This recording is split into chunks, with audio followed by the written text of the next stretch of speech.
In this example, we have to solve for side f, which will be across the triangle from angle f, so it would be this side here. Do we have a situation for the cosine law? Well, let's see. We have a side of 50 and a side of 32, and we also know the angle that's formed by those two sides, and we're trying to figure out the length of the side that's across from that angle. So yes, this is a perfect situation for the use of the cosine law. The cosine law that you memorize is a squared equals b squared plus c squared minus 2bc cosine of angle A. But as in this example, you don't always have the variables being a and b and c. It's not always that convenient. So you have to be able to transpose the variable letters into what you have in your situation. In our situation, we're solving for f, so that takes the place of a. Everywhere I see a, I replace that with f. So I have f squared here, and I have angle f here.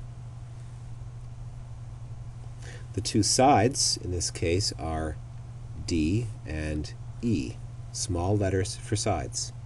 So let's let d take the place of b, so this will be d squared, and we'll let e take the place of c, so we'll have e squared, and then instead of 2bc, we'll have 2de.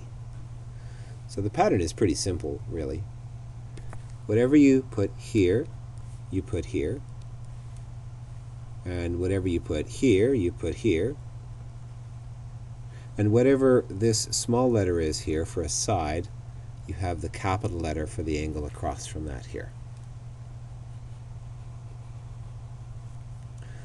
Alright, so all we need to do is substitute our numbers in and we can solve for f. So f squared turns out to be equal to 32 squared plus 50 squared minus 2 times 32 times 50 times the cosine of 34 degrees. So I've typed that into OneNote, which is a pretty good calculating system here.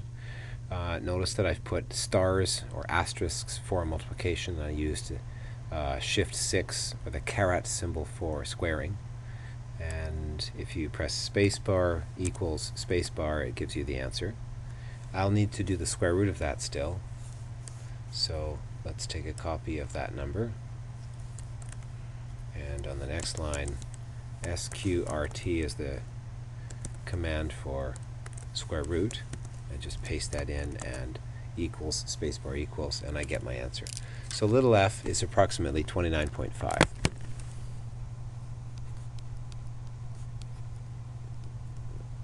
Again, look at the diagram and make sure that that looks about right. 29.5 for f seems about right given d is 32 here and e is 50. So that looks like it's about 30 or 29.5.